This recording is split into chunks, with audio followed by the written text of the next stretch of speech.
అనంతపురం జిల్లా కటారుపల్లిలో యోగి వేమన జయంతి ఉత్సవాలు ఘనంగా జరుగుతున్నాయి. ఈ కార్యక్రమానికి జిల్లా మంత్రి సవిత, ఎమ్మెల్యేలు కాల్వ శ్రీనివాసులు, అమిలినేని సురేంద్రబాబు, కందికుంట వెంకటప్రసాద్, ఎంపీ పార్థసారథి, ప్రజాప్రతినిధులు, ప్రజలు పెద్ద ఎత్తున హాజరయ్యారు.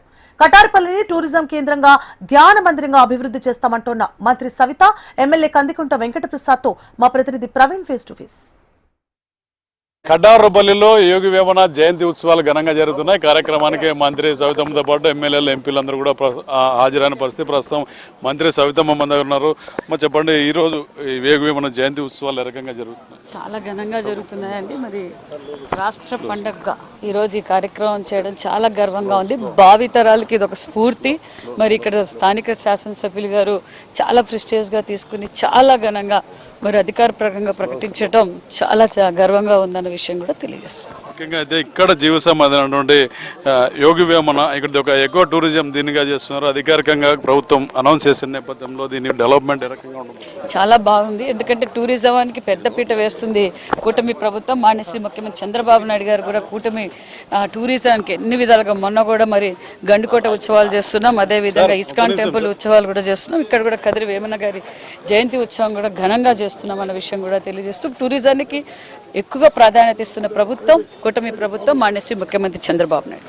సార్ చెప్పండి, అంటే ఈ రోజు ముఖ్యంగా ఇది ఒక ముందు నుంచి ఉన్నది కానీ అధికారికంగా ప్రభుత్వం జయంతి ఉత్సవాలు నిర్వహిస్తుంది. దీన్ని ఎలా చూస్తుంది? అధికారికంగా గత ప్రభుత్వం కూడా నిర్వహించింది.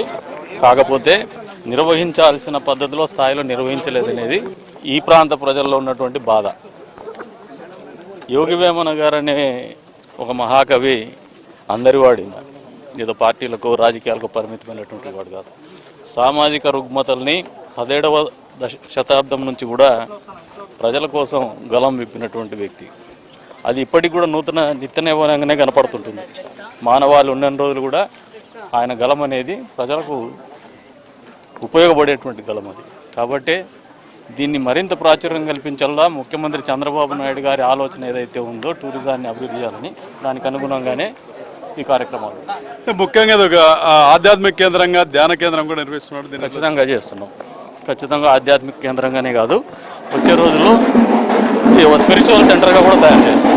ఇదే అంటే మొత్తం మీద చూసుకున్నాం. ఏదైతే మంత్రులు, ఎమ్మెల్యేలు ఇప్పుడే ఈ కార్యక్రమానికి యోగి వేమన మహాసమాధిని దర్శించుకుంటే కూడా లోపలికి వెళ్తున్న పరిస్థితి. అయితే గతంలో ఎన్నడూ లేని విధంగా టీడీపీ ప్రభుత్వంలో ఎక్కువ టూరిజానికి ప్రాధాన్యం ఇస్తున్నాం. అదేవిధంగా యోగి వేమన ఇది ఒక ఆధ్యాత్మిక కేంద్రంగా, ఒక స్పిరిచువల్ కేంద్రంగా దీన్ని తీర్చిదిద్దేందుకు, ఒక టూరిజం హబ్గా తీర్చిదిద్దేందుకు కూడా కృషి చేస్తున్నాం అని చెప్పి మంత్రులు కానీ, ఎమ్మెల్యే కానీ చెప్తున్నాం.